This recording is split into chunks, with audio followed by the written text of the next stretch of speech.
Thank you. Good afternoon. My name is Darlene Marshall, and at some point you have probably been told that you were being selfish. And hopefully you did a few things in your life that were selfless, and it's pretty likely that once or twice you've done some things that made you think less of yourself. But what's the self that we're talking about here? Well, Baumeister defines it as the individual's belief about him or herself, including the person's attributes and who and what the self is, which is a lot to wrap your head around. Yourself is your internal idea of who you think you are. And culturally, we're taught to think of the self as a static set of characteristics, that we are fun and funny, or we're a downer, we're committed, we're gritty, we're determined, you're tough and resilient, or you're kind of lazy. And even though we think of these things as set characteristics, many of us still make efforts at self-improvement.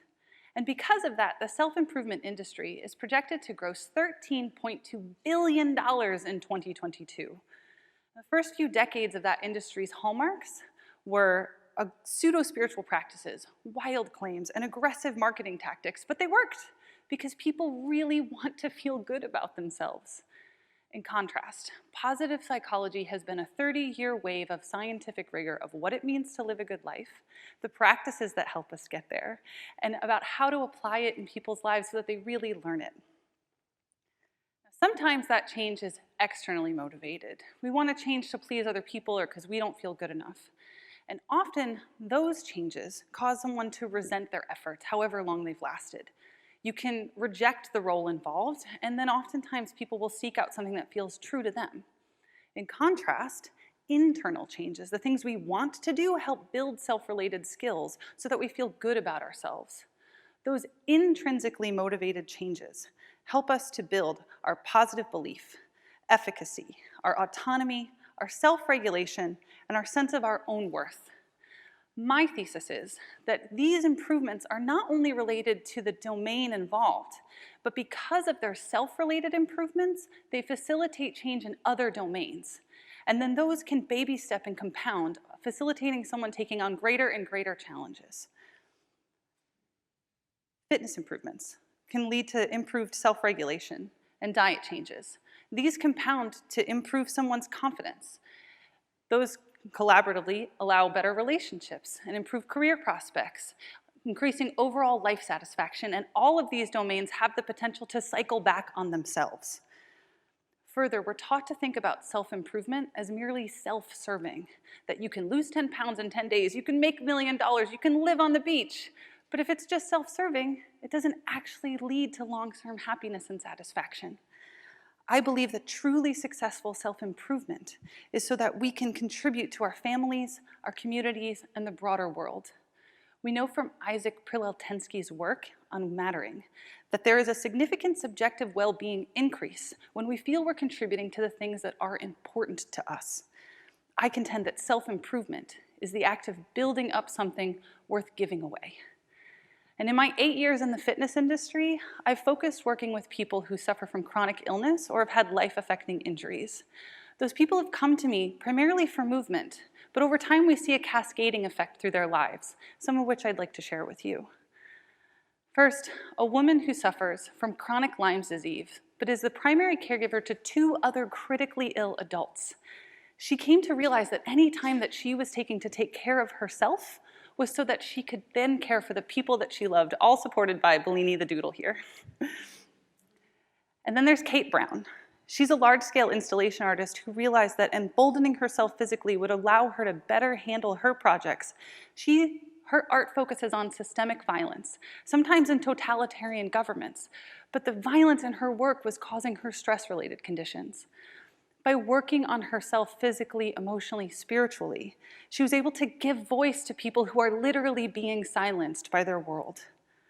Or take an avid angler whose gout and joint pain was keeping him from the river, but by gaining physical resiliency, it not only got him back to his hobby, but he's also an environmental conservationist who worked to protect the waterways between New Jersey, Pennsylvania, and my great home state of New York. And if you know any fishermen, you know I had to sign in blood to get this picture and not tell you where it is. And then one of my all-time favorites, full disclosure, she was not my client, but at 86, a woman who is housebound, sedentary, obese, and cannot walk without an aid, loses her life partner and realizes that if she's going to keep on living, she has to live differently. And over many years, I watched her consistent efforts to get better, and at 92, I saw a miracle, her walk across the room completely unassisted. This was her favorite of my t-shirts and illustrates how delightful of a human being she was. She was warm and kind and funny, and she was our proof. It is never too late for you to start. You always have something to give. For her, it was her very presence in a room. But lest you think that I am just a student or only a practitioner, I personally am a benefactor of this process. This is a very different Darlene. At 23, I was a comedic actor, but my persona off stage was basically the opposite of this. I was smoking and drinking. I ate mostly processed and fast food. I was depressed, that tortured actor.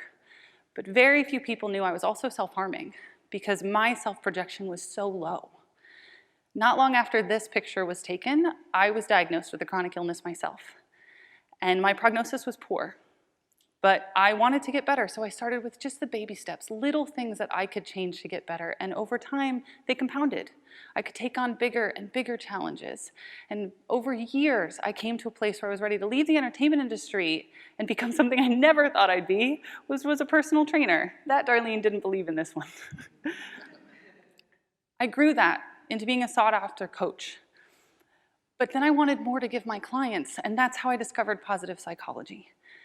It is through that compounding effect that I became this Darlene, someone who never thought, whoops, too many, someone who never thought that she could study at a prestigious institution, really learn these things, but even she had growing to do that she didn't understand yet.